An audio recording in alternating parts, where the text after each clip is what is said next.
Beta.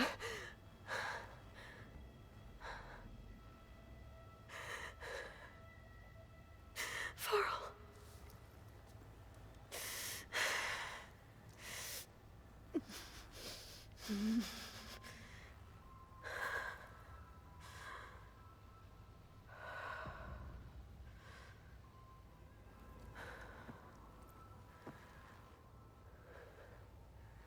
Where am I? Ah, you're awake. You took quite a hit when Gerard attacked you. I imagine you must still be in a great deal of pain. I can assure you that we are safe. The others can't detect us here. You mean the other Zeniths? You must be Tilda.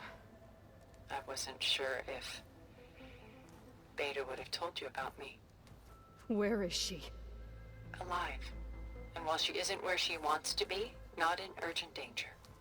We must discuss how to get her back, of course, after you've shaken off the cobwebs. When you're ready, take the stairs down the hall and come see me. In the meantime, I'll make breakfast. Breakfast. Okay.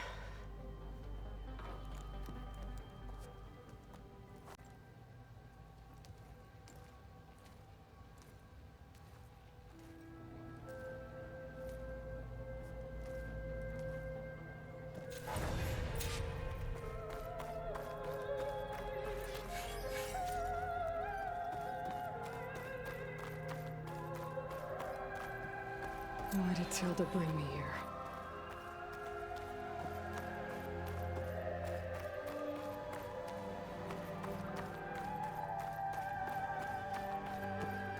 What was all this for? Some kind of survival bunker?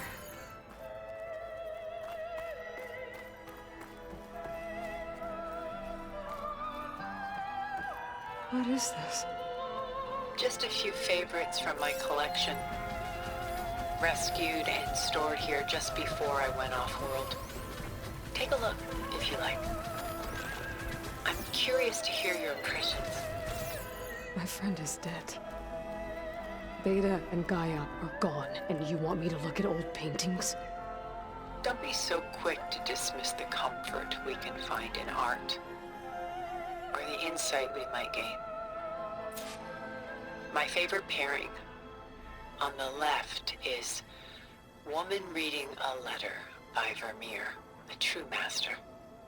And on the right is a forgery, Woman Reading Music, which fooled experts into believing it was a priceless original. Early in my career, I became fascinated with such deceptions. Eventually, I developed scanning software that could detect fakes with unparalleled accuracy. Is that how you made enough money to buy your way onto the Odyssey? Oh no. I made my real fortune later.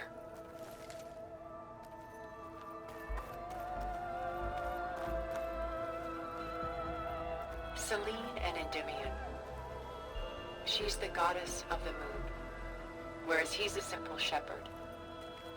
Beside her is the god of love, Cupid. So she's sneaking up on him? More like visiting him in secret. The torch that Cupid bears represents Selene's undying infatuation with him. Though the two must remain apart, her love will forever burn.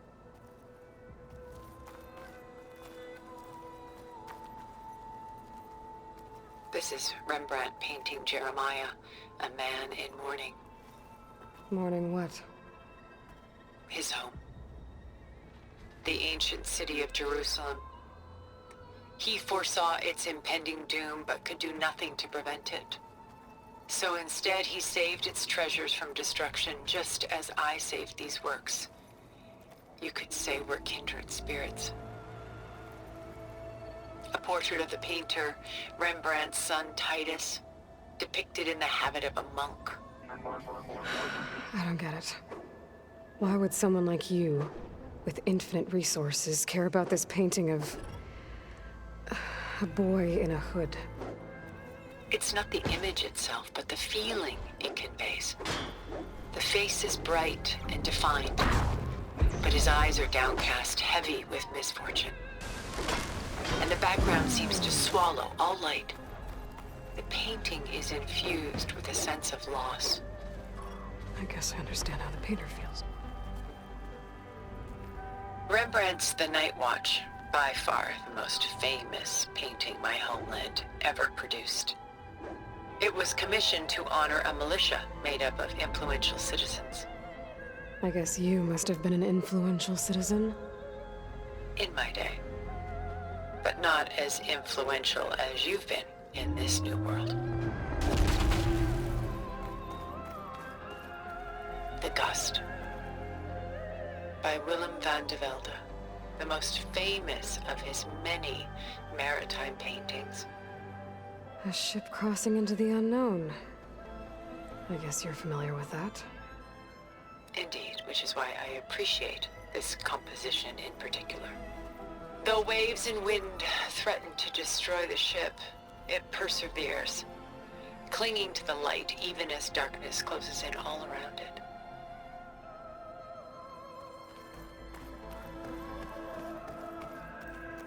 Stunning, isn't it? Paintings weren't the only masterpieces of my people's golden age.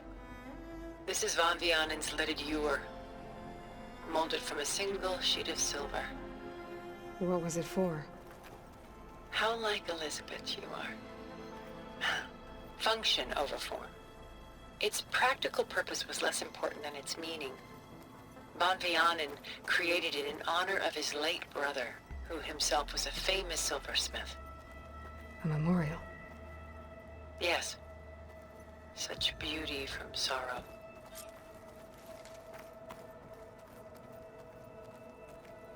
She's pulling out her own hair. Out of madness, out of grief. It's hard to watch her suffer. A lot of weight on his shoulders. I know the feeling. Done so soon?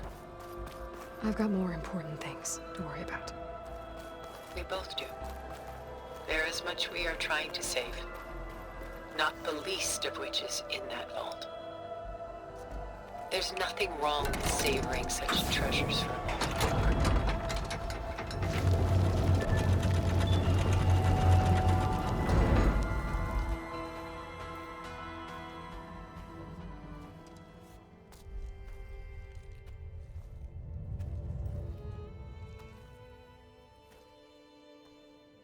There you are. Feeling better? How did you find us? At the Cauldron? And what did you do to everyone right before I passed out? All business, I see. Well, suffice it to say we were keeping a very close eye on Hephaestus, knowing we would need it at some point. Your ruse didn't fool us, and as for my little trick, it was an overload of the senses, accompanied by an energy discharge. Gerard and Eric were only momentarily disoriented due to their shields, but it rendered you unconscious while I got you out. Perhaps some breakfast might steady you a bit?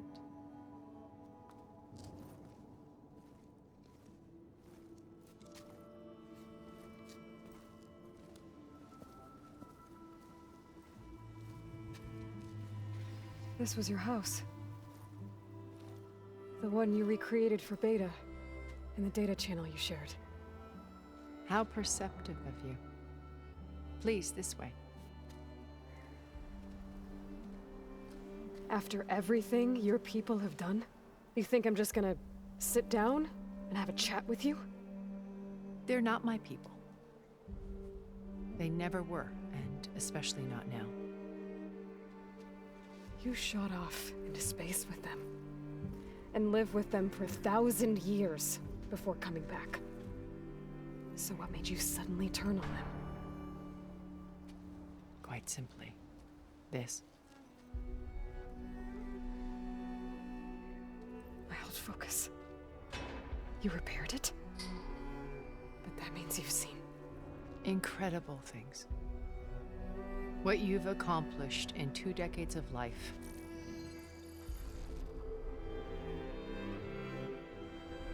A 1,000 years at my back and I haven't even come close.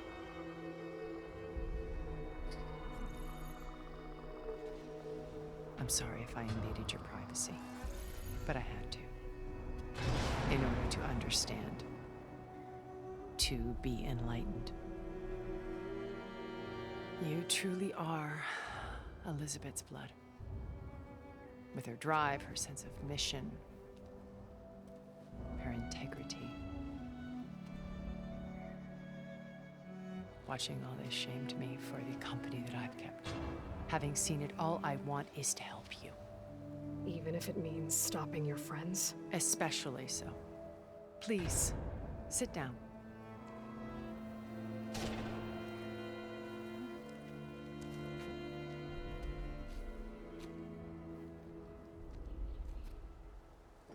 There.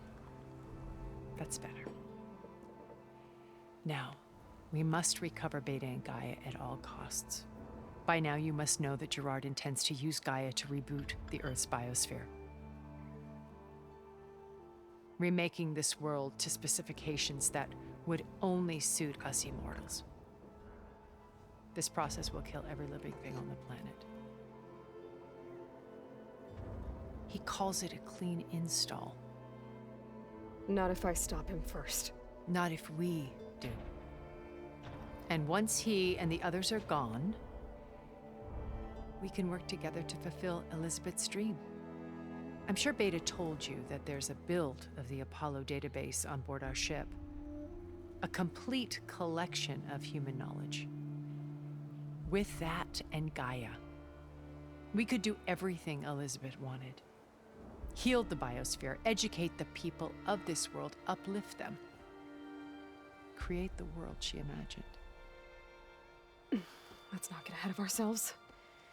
From what I've seen, your friends are invincible. I do wish you would stop calling them my friends. And they're not invincible. In fact, a friend of yours has found a way to defeat them. Silence. Oh, he's been a busy bee, building an army powerful enough to crash through Gerard's precious base. Regala and her rebels. Even now, she's preparing a final march on the Tenakth capital. When she wins, she'll have the entire tribe under her control. Hundreds of warriors and machines to throw at the base. She's been duped. They'll all perish, of course. But it should be enough to break Gerard's defenses and allow Silence to kill him. Along with all the others. Using the new weapon he's developed. Yes, he's found a way to circumvent our shields. Truly an exceptional man. He's planned for everything. Except you and me. You see, while his army is battering down Gerard's doors, you and I will sneak in through a back way. One that only I know about. While Silence and my friends are busy battling each other, we'll take back Beta and Gaia. I told you I want to help you. I mean it.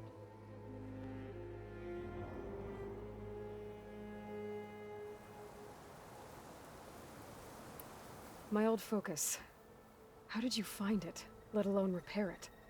When we encountered you at the Hades Proving Lab, Gerard saw you as a redundancy. I knew better. You were a revelation.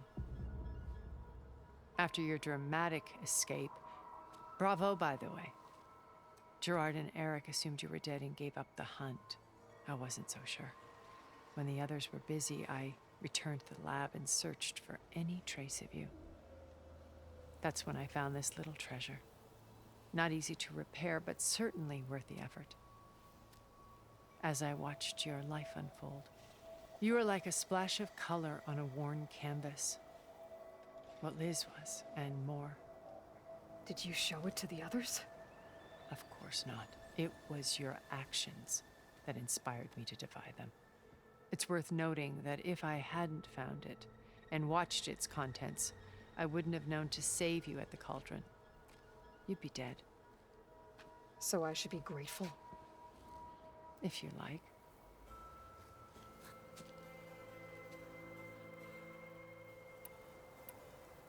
So you know all about me. What about you? What would you like to know? Well, start with your life on Earth. When I was 8, terrorists flooded my home city. Thousands drowned, my parents included. I was one of the few who survived. My guardian sent me to boarding school. Among my peers, I was the strange girl, the orphan to be avoided. All because of circumstances beyond my control. Oh. So we're a lot alike, huh? Aren't we? You were an outcast. But you didn't let that stop you from getting what you needed. Neither did I. I climbed my way out of desolation and used my wits to build a fortune. First, from the technical analysis of art and the detection of forgeries. Profitable expertise in those days. But as it turned out, the software I developed was even more useful for counterintelligence.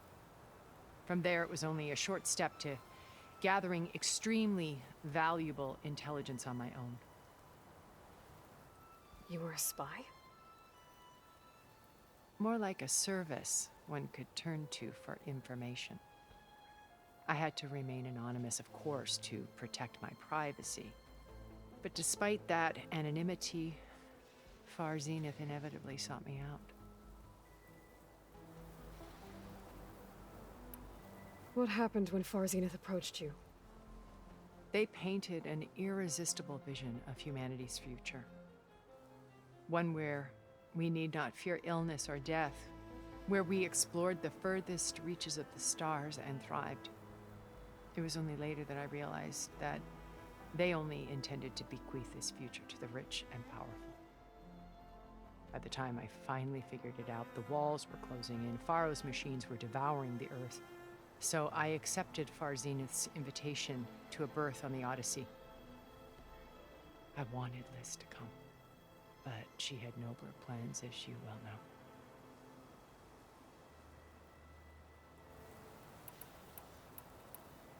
So you didn't know the other Zeniths were monsters until it was too late? I knew some of them were, certainly. It wasn't until we were off-planet that I understood the true scope of their greed. I was grateful to simply be alive, but the others became obsessed with a kind of effortless immortality. They built a colony where machines serviced their every need, where any memory or fantasy could be endlessly savored in virtual reality.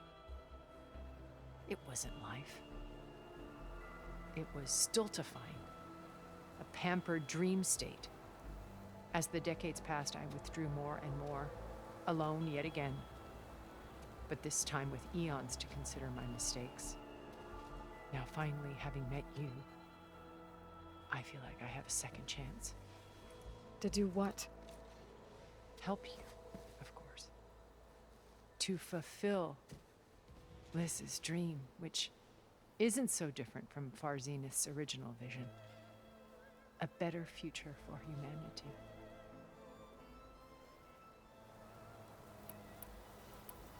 You said Beta's not in urgent danger, so what are the Zeniths doing to her? Putting her to work. Merging Hephaestus with Gaia. A difficult, time-consuming task, as I'm sure you know. They will compel her if need be. But her life is not in danger. She's the only one who can do it. Because you people made her to be nothing but a tool. Gerard's idea, not mine. They always viewed me with suspicion when I attempted any form of kindness towards her. That's why I created the Data Channel. A virtual place where we could speak in peace. So this channel you shared with Beta, none of the other Zeniths ever found out about it. Gerard believes he's the most cunning of all of us. Even after 1,000 years, he still can't imagine that I would outwit him. The channel allowed me to interact with Beta away from their mistrustful eyes. It offered us a chance to be ourselves. Until you cut off all contact. Yes, though it pained me. I was worried that our meetings would do her more harm than good. Well, she felt like you tossed her aside. I was afraid the others would find out and punish her. She may not have had the comforts of friendship anymore, but at least I ensured she was safe. I know it seems harsh, but you must believe that her well-being has always been paramount to me. Why did you make the data channel look like this place? I built this house as a shelter to weather any storm, a safe place. Not just for me, but for the art stored below. Cultural artifacts of incalculable value. Truly some of the greatest achievements of human civilization. And you wanted Beta to see them? Yes. Her upbringing was so cold and technical. I thought if she could experience Vermeer and Rembrandt, it would bring something else into her life. A heritage every bit as valuable as the scientific and technical data being drummed into her. I'm sorry I had to cut off contact, but I'll never regret sharing this house with her. She needed its shelter even more than I did. Beta told me your colony was destroyed. That you came back to Earth because you had nowhere else to go. It's true. After we reached our destination, a planet in the Sirius star system, we spent decades building a new home. The physical constraints of Earth, the boundaries of mortality, gone. To think of what we could have done with it. It might have been a utopia. Instead, we stagnated, absorbed in effortless comforts and virtual realities. It took a cataclysm to finally yank us out of our stupor. What happened? A massive geological event. We knew of instabilities in the planet core, but we underestimated them. By the time the collapse was upon us, it was too late to stop it. Only a few of us made it to the ship in time. We set course for Earth, the only safe harbor left to us. Which you decided to make unsafe for anyone else. Not me. Gerard. He believes it's better to wipe the canvas clean than work around the smudges. No more primitive tribes, no more combat machines, only a blank slate to do with as he pleases. But we will stop him. All we have to do is get into that base. What exactly is your plan to sneak into the Zenith base? We will make use of a lesson I learned from an early age. Always know your exits. In this case, a place where Gerard's new construction meets the ancient foundation, a passage that only I can access. When Silence flings his army at the base, we will enter through this back door, bypassing most of the fighting. The distraction will provide us with a window in which to rescue Beta and Gaia.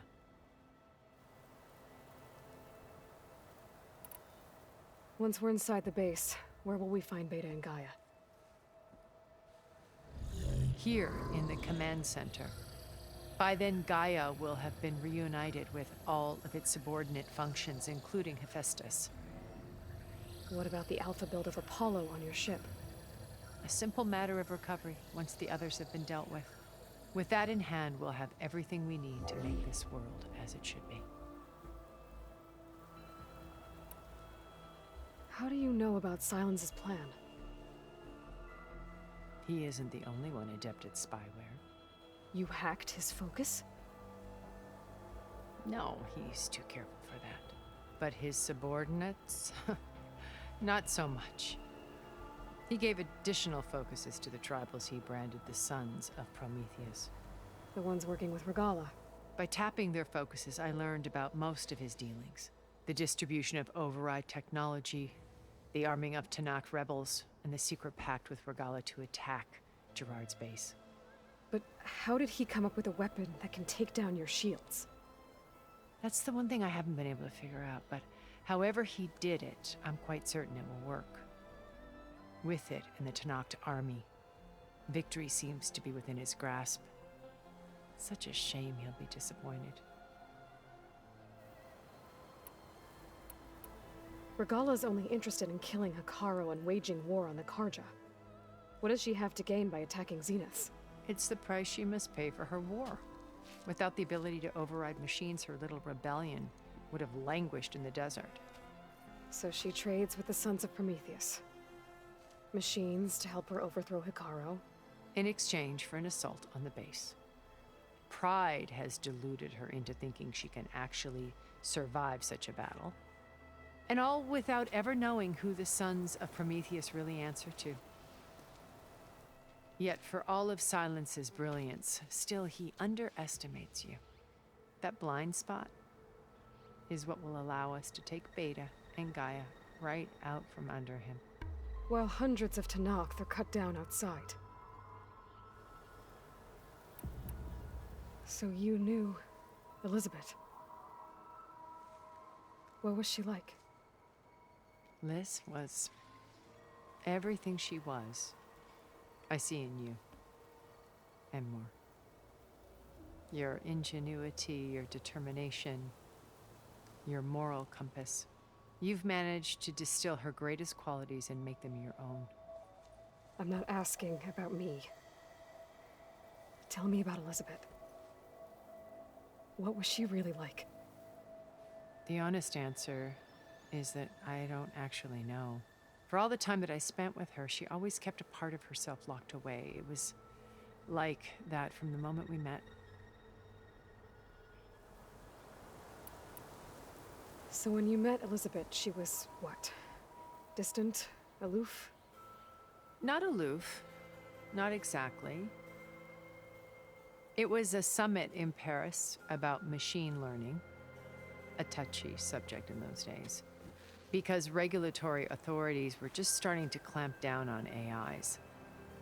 Liz gave the keynote address. She had already achieved great renown for her work in automated environmental reclamation. But in her address, she was just starting to imagine the next step, an AI-driven system that wouldn't just act on its programming, but actually take responsibility for its sphere of influence. To care about life. Not just follow orders. Revolutionary stuff. I was fascinated. And I wanted to meet her for a long time. I watched her after her talk. She had spoken with such moral authority, such empathy. But after that, she retreated. I could tell she felt uncomfortable with all of her admirers. It was as if giving the talk had cost her something. I didn't want to be a pest, so I planned my approach carefully.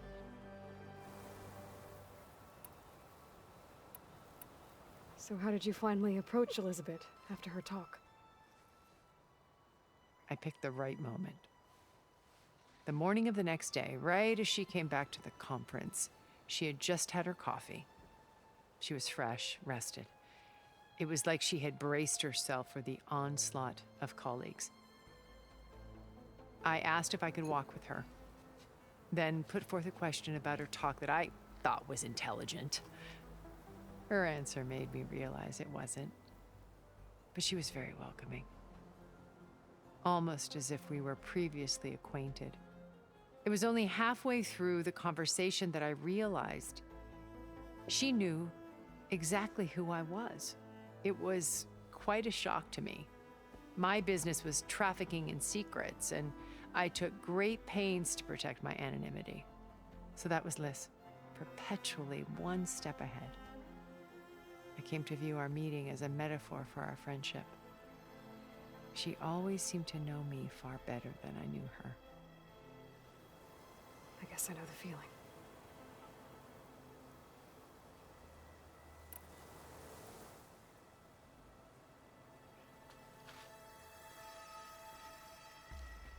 First Varl. Now Hikaru and the Tenakth. Your plan would wipe out an entire tribe.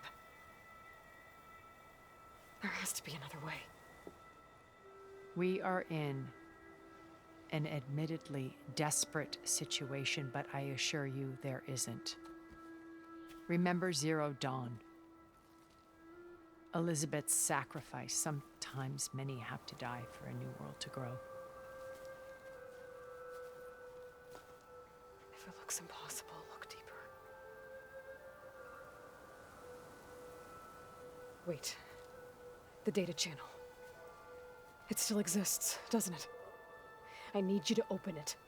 Let me talk to Beta. Impossible. We might be detected. It's worth the risk. There is another way, one where the Tenakth survive. But we won't. If the others... If you want to help, open it.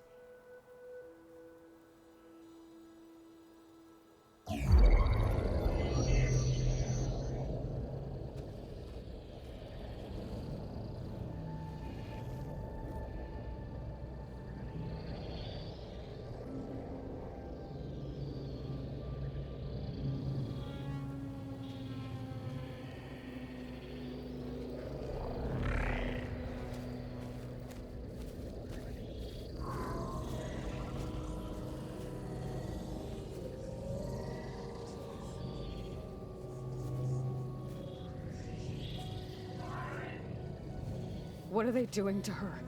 Virtual reality dissociation.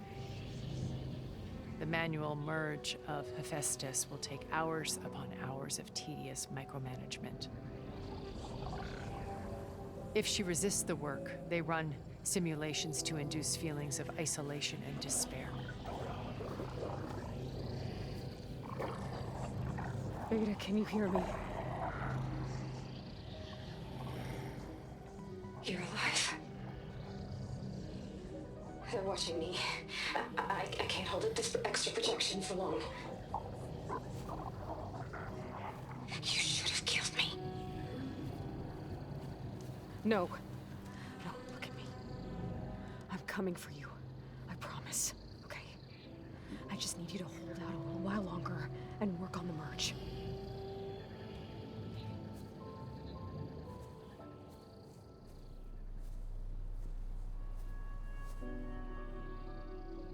Then I think it can be done. I'll contact again when it's time. Can you hold on? As long as I know you're coming for me, I can endure anything.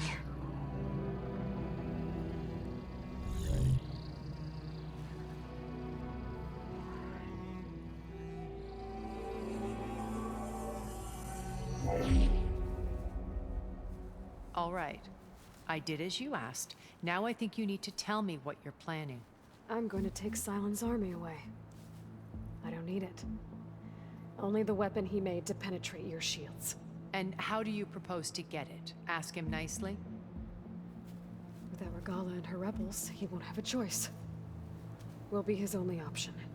Only option for what? What did you tell her? That is between me and my sister. Will be Sylens' only option for crashing that base. I'll tell you the rest later. But first, there are a couple of things I have to do. Oh. And what are those? Lay my friend to rest. And then I'm going to use the override that Beta gave me at Gemini to put an end to Regala's rebellion. From the air. Wait. Since you insist on doing things your way, I know of something that will truly help you make a grand entrance with the Tenakth. The ancient Horus Titans still possess electromagnetic energy cells as part of their arsenal. Drop one of those on Regala's army and they'll receive quite a surprise.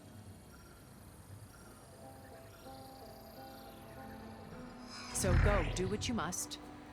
I'll come to your base if you manage to bring Sylens to the table. Not if. When.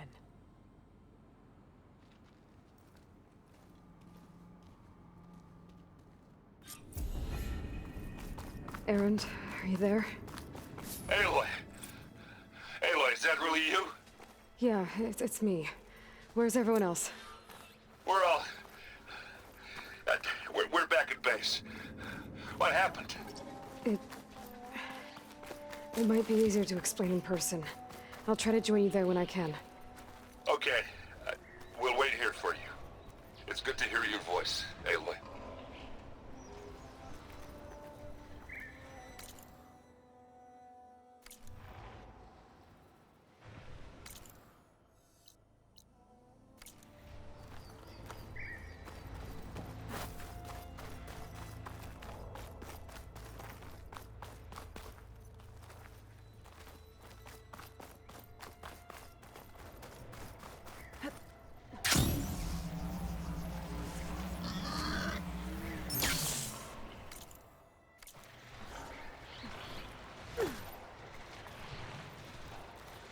Thought a dyer would be interested in this.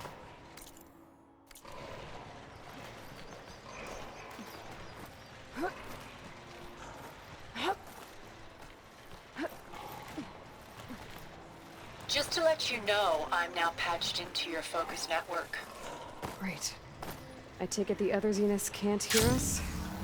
Of course not. And they don't know about your base either, in case you were wondering. I've sent you data on the Horus energy cells you can use against Regala's forces. Reach out to me when you're ready to fire. Understood.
When you're wounded, you have to strike back.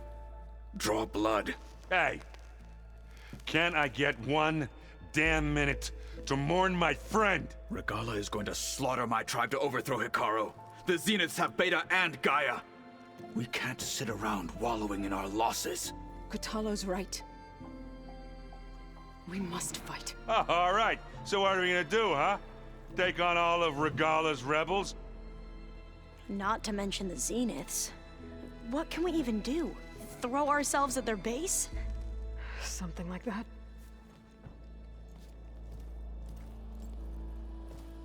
So...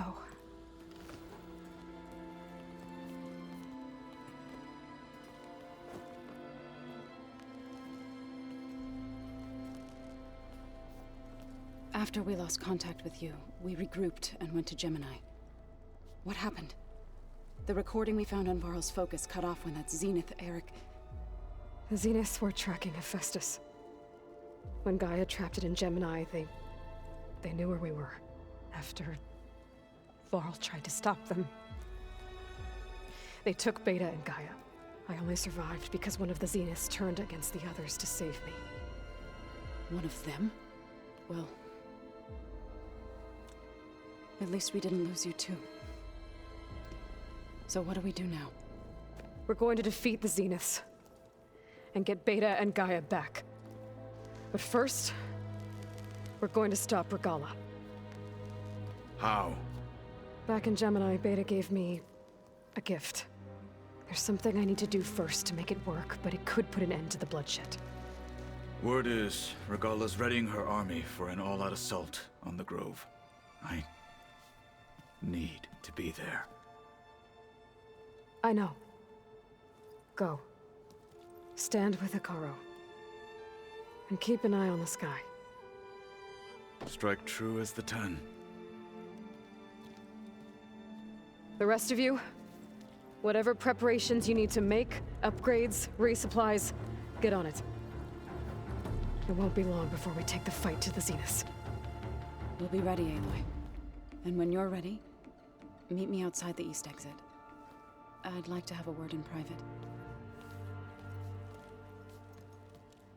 Even when things are darkest, you're the flame that lights the way forward. Just tell me one thing. Am I gonna get to smash up a bunch of Zenith bastards? We all are. Good.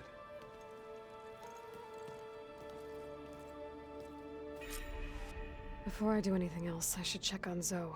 It sounded important.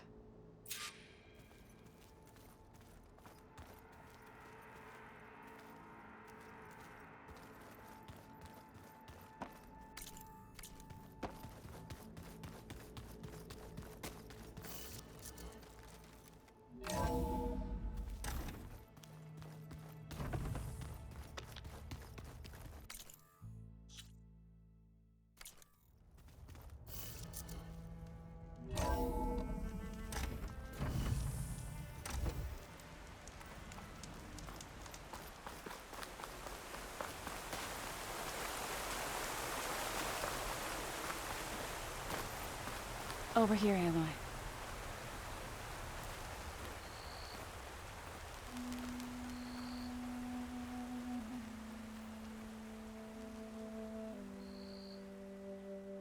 We would come out here to tend to the garden.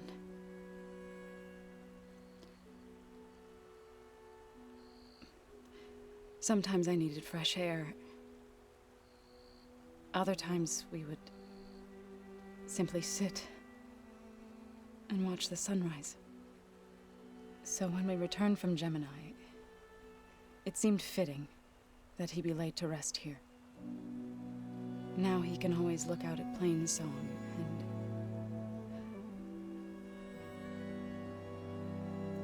further east to the Nora Sacred Lands. He would have liked that. He often spoke of his sister, Vala. He said she used to gather her favorite golden blooms and tie them to her spear. Their mother called it useless, but Vala was stubborn. Yeah, she seemed like that. It wasn't easy. But I tracked down the flower. Gathered its seeds.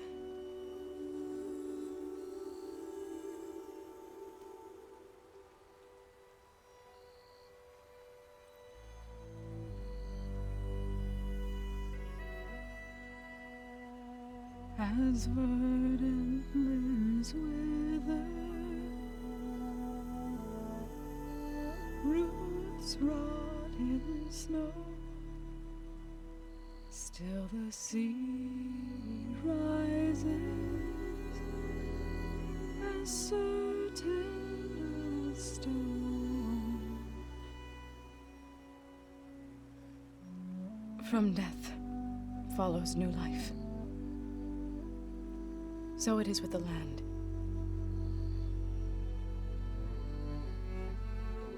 And so it is with us. I'm with child, Aloy. I was going to tell him when he got back from Gemini.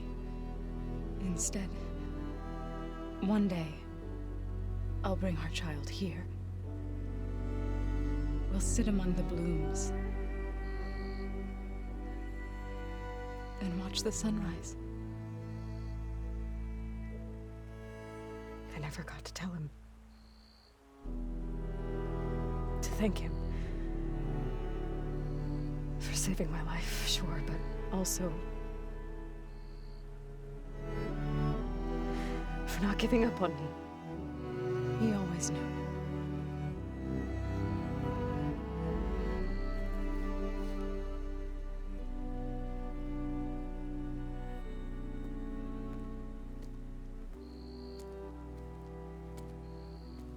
Goodbye, Varl. I promise to look after them.